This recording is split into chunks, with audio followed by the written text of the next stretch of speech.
Hello explorer. अब हम आए हैं एक ऐसी जगह जो न्यूयॉर्क की हिस्ट्री का सबसे इमोशनल पार्ट है,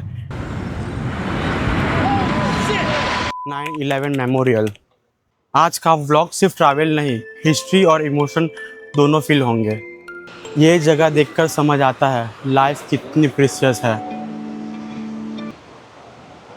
ब्रुकलिन ब्रिज 1883 में कंप्लीट हुआ था। यहाँ पर हॉलीवुड, बॉलीवुड की बहुत सारे मूवीज शूट हुई है ये ब्रिज के पे, ब्रुकलिन के।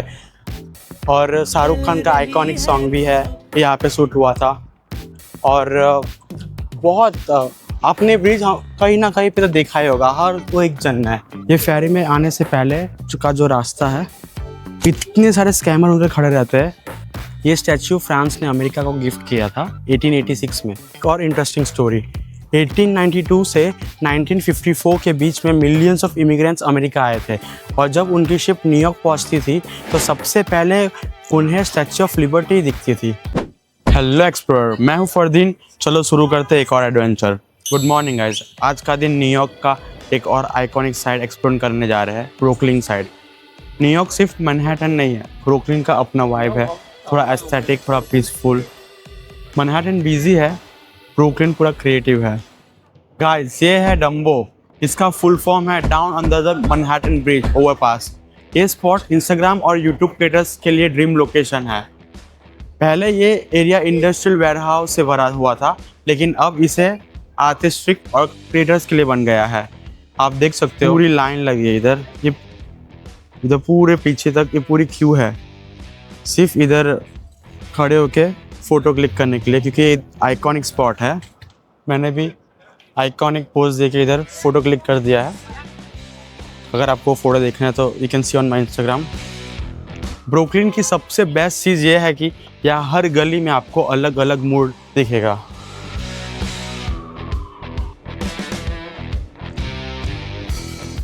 एक साइड पे ओल्ड बिल्डिंग्स, दूसरी साइड पे कलरफुल स्ट्रीट आर्ट, और हर दूसरे कॉर्नर पे क्यूट कैफेज। डम्बो के पास जैसा फ़ोटो चाहिए था वैसा बहुत अच्छा है। अभी थोड़ा कॉफ़ी पी लेते जाकर पहले, फिर उसके बाद निकलते हैं वॉल स्टोरीज, फिर उसके बाद जाएंगे ब्रुकलिन ब्रिज। कॉफ़ी पीते पीते ये व्यू एंजॉय करके कितना अच्छा लग रहा है।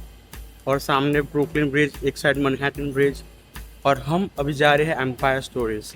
ये जगह पहले 19th सेंचुरी के वेयरहाउस हुआ करते थे, जहाँ कॉफ़ी, शुगर और दूसरे सामान स्टोर किए जाते थे। आज इन पुराने ब्रिक्स बिल्डिंग को रिस्टोर करके एक मॉडर्न शॉपिंग और हैंग आउट प्लेस बना दिया गया था।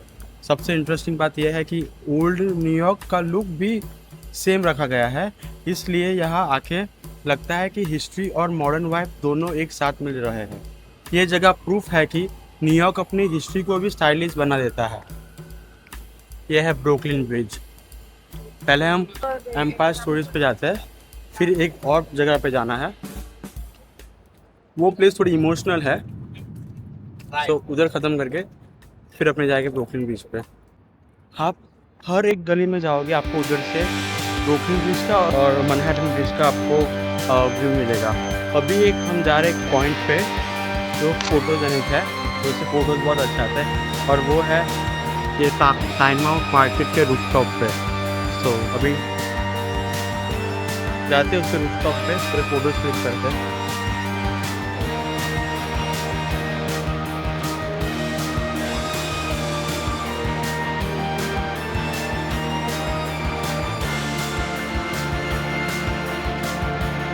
तो मैं खड़ा हूँ अभी टाइम आउट मार्केट के रूफटॉप पे, और look at this view, so beautiful. एक साइड पे पूरा मैनहट्टन ब्रिज और एक साइड पे पूरा ब्रुकलिन ब्रिज।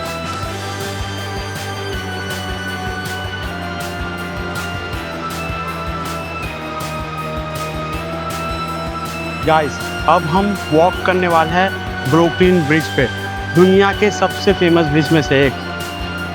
ब्रुकलिन ब्रिज 1883 में कंप्लीट हुआ था, और उस टाइम ये दुनिया का सबसे लॉन्गेस्ट ब्रिज था।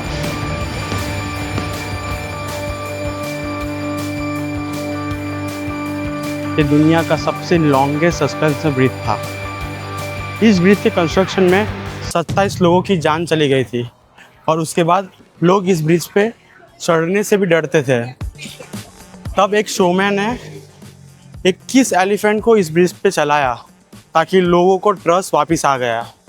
इधर एक साइड ब्रिज पे सब गाड़ियाँ चलती है और इधर ऊपर वॉकिंग पाथवे बनाया है। इधर लोग सब अपने न्यूयॉर्क के सोवेनियर्स भी बेच रहे हैं।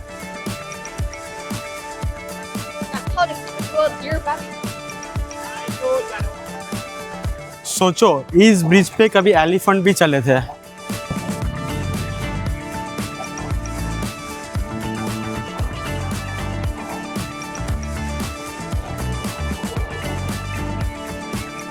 यहाँ पर बीच में खड़े होकर मैनहट्टन स्काईलाइन देखना एक अनफॉरगेटेबल फीलिंग है। आप कभी भी ब्रुकलिन ब्रिज पे आओ तो याद रखना आप ब्रुकलिन से मैनहट्टन की ओर चल के जाना, सो आपको मैनहट्टन की पूरी स्काईलाइन दिखेगी और इतना अच्छा व्यू आएगा। सो मेक श्योर कभी भी आप आओ तो ब्रुकलिन से मैनहट्टन की ओर पे चल के जाना।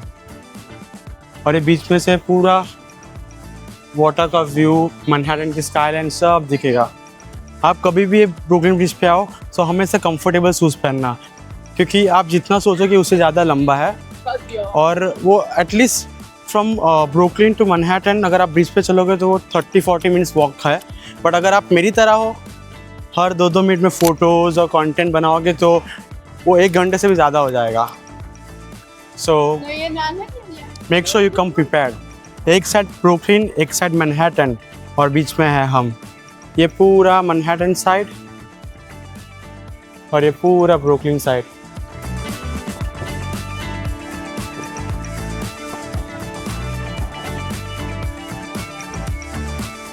यहाँ पर हॉलीवुड, बॉलीवुड की बहुत सारे मूवीज शूट हुई है ये ब्रिज के पे ब्रुकलिन के, और शाहरुख खान का आइकॉनिक सॉन्ग भी है यहाँ पे शूट हुआ था।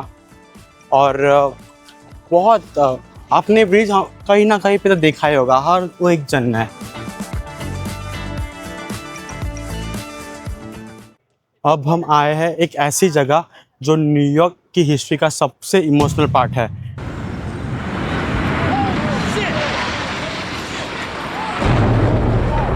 Obviously a very disturbing live shot there. That is the World Trade Center, and we have unconfirmed reports this morning that a plane has crashed into one of the towers. 9/11 memorial. आज का vlog सिर्फ travel नहीं, history और emotion दोनों feel होंगे। ये जगह देखकर समझ आता है लाइफ कितनी प्रीशियस है।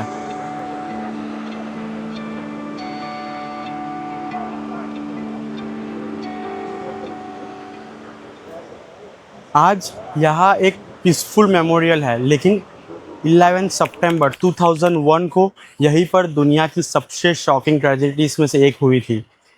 यहीं पे पहले ट्विन टावर्स खड़े थे, वर्ल्ड ट्रेड सेंटर की 2 बड़ी बिल्डिंग है।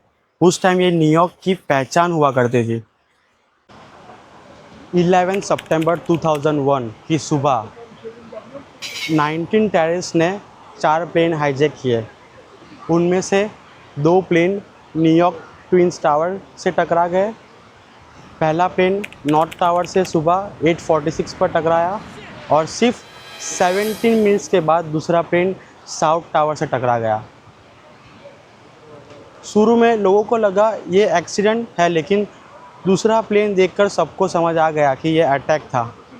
उसके बाद पूरी न्यूयॉर्क सिटी शॉक में थी। रोड्स बंद, लोग भाग रहे थे और हर जगह सिर्फ स्मोक और साइलेंस था। अटैक सिर्फ न्यूयॉर्क में ही नहीं हुआ था। एक तीसरा प्लेन वाशिंगटन डीसी में पेंटागन बिल्डिंग से टकरा गया और चौथा प्लेन पेनिसिल्वेनिया में क्रैश हुआ, क्योंकि उस प्लेन के पैसेंजर ने हाईजैकर को रोकने की कोशिश की थी। कुछ ही घंटों में दोनों ट्विन्स टावर गिर गए। इस अटैक में लगभग 3000 लोगों की जान चली गई, जिसमें से Jimmy officer workers, fire fighters, police officer और नॉर्मल फैमिली शामिल थी। सिर्फ फायर फाइटर और पुलिस के बहुत सारे लोग दूसरों को बचाते हुए अपनी जान दे बैठे थे। और आज हम खड़े हैं यहाँ पर वो national September 11 memorial and museum. ये 2 बड़े मेमोरियल पुल्स एग्जैक्टली उन जगह पर बैठे हैं जहाँ पर पहले ट्विंस टावर खड़े थे। इन पूल्स के आसपास जितने नाम लिखे हुए हैं उनमें हर एक नाम के पीछे एक फैमिली, एक ड्रीम और एक स्टोरीज थी। कभी कभी किसी नेम के पास एक वाइट फ्लावर्स भी रखे होते हैं। इसका मतलब होता है कि आज उस पर्सन का बर्थडे है। ये दूसरा टावर है और पहला टावर वाला उधर है। सो जस्ट थोड़े वॉकिंग डिस्टेंस पे दोनों बनाए हैं। ये सिर्फ एक मेमोरियल नहीं है, उन सब लोगों की याद है जो उस दिन घर वापस नहीं जा सके। किसी सिटी की स्ट्रेंथ उसकी बिल्डिंग में नहीं, उसके लोगों में होती है। ग्राउंड ज़ीरो हमें एक बात सिखाता है, लाइफ बहुत प्रीशियस है और हमें हर मोमेंट की वैल्यू करनी चाहिए। गाइस, अब हम जा रहे हैं फेरी पकड़ने स्टैच्यू ऑफ लिबर्टी के लिए। सच बोलूँ तो न्यूयॉर्क आकर अगर स्टैच्यू ऑफ लिबर्टी नहीं देखा तो ट्रिप थोड़ी सी इनकम्प्लीट लगती है। और मैंने तो ऑलरेडी स्टैच्यू ऑफ लिबर्टी 2 बार देख लिया है। पहली बार हेलीकॉप्टर से, आसमान से, दूसरी बार फेरी से, समुंदर से, अभी मैं तीसरी बार देखने जा रहा हूँ उधर वॉक करके। अभी जा रहा हूँ, फेरी पकड़ता हूँ, वो फेरी मुझे स्टैच्यू ऑफ लिबर्टी पे लेके छोड़ेगी और फिर उधर से हम जाएंगे स्टैच्यू ऑफ लिबर्टी में पास। So we finally made it to ferry. So हम फाइनली फेरी में आ गए हैं।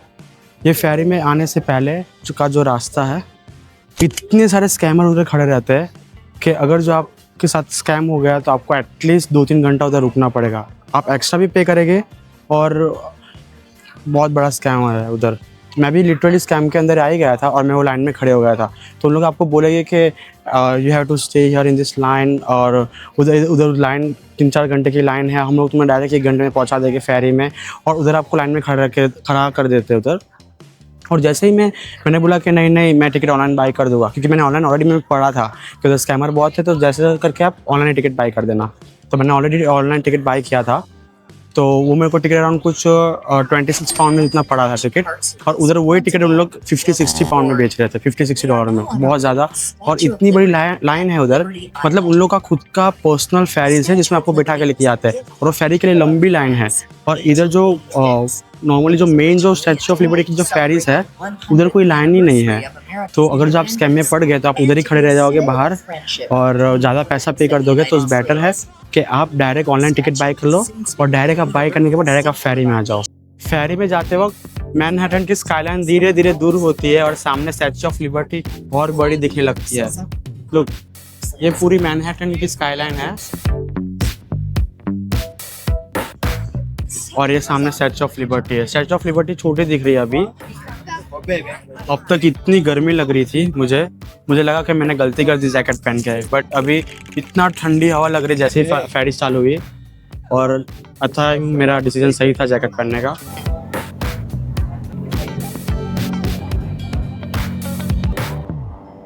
सो फाइनली हम पहुंच गए statue of liberty. Statue of liberty सिर्फ एक स्टैच्यू नहीं है, ये अमेरिका का सिंबल है, फ्रीडम का सिंबल। ये स्टैच्यू फ्रांस ने अमेरिका को गिफ्ट किया था 1886 में, अमेरिका की इंडिपेंडेंस के 100 साल कंप्लीट होने पर। इसको freedom French sculpture Frederic Auguste ने डिज़ाइन किया था। और ये इंटरेस्टिंग बात है कि इसके अंदर का जो आयरन का जो स्ट्रक्चर है वो उसी आदमी ने बनाया था जिसने एफिल टावर बनाया था। इसके एक हाथ में टॉर्च है, वो होप और फ्रीडम को रिप्रेजेंट करती है, 1.2 करोड़, और दूसरे हाथ में एक टैबलेट है गुजरे थे जिसमें लिखा है जुलाई 4, 1776, जिस दिन अमेरिका का इंडिपेंडेंस हुआ था। ये स्टैच्यू सिर्फ न्यूयॉर्क को नहीं, पूरी दुनिया को इंस्पायर करती है। स्टैच्यू की हाई ग्राउंड से टॉर्च तक लगभग 305 फीट है। उसके क्राउन में 7 स्पाइक्स है जो 7 कॉन्टिनेंट्स और 7 ओशन को रिप्रेजेंट करती है। मतलब फ्रीडम सिर्फ एक कंट्री के लिए नहीं, पूरी दुनिया के लिए है। एक और इंटरेस्टिंग स्टोरी, 1892 से 1954 के बीच में मिलियंस ऑफ इमिग्रेंट्स अमेरिका आए थे, और जब उनकी शिप न्यूयॉर्क पहुंचती थी तो सबसे पहले उन्हें स्टैच्यू ऑफ लिबर्टी दिखती थी। उन लोग के लिए ये सिर्फ एक स्टैच्यू नहीं थी, ये एक नई लाइफ और नए सपनों की बिगिनिंग थी। सिर्फ एक सूटकेस और हज़ारों सपने लेकर। आज भी स्टैच्यू ऑफ लिबर्टी को देखकर सेम फीलिंग आती है, फ्रीडम, होप और न्यू बिगिनिंग्स। अब ये न्यूयॉर्क सिटी को अलविदा कहने का समय आ गया है। मैं हूँ अभी न्यूयॉर्क के एयरपोर्ट पे और मेरी अगली फ़्लाइट है अटलांटा के लिए। जाने का मन बिल्कुल भी नहीं कर रहा है, पर मैं परसों निकल रहा हूँ मियामी के लिए। यस, अटलांटा से मियामी रोड ट्रिप के लिए। सो इसलिए आज न्यूयॉर्क छोड़ना पड़ेगा और वो ट्रिप और भी ज़्यादा स्पेशल होने वाली है बिकॉज़ वो होगा पूरी रोड ट्रिप, हर चीज़ कवर करके वो ट्रिप में। न्यूयॉर्क के इस ट्रिप में लाइफ़ का एक अनफॉरगेटेबल चैप्टर बन गया। सिटीज़ चेंज हो जाती है लेकिन मेमोरीज़ लाइफ टाइम रहती है। So good bye New York, but I will be back one day.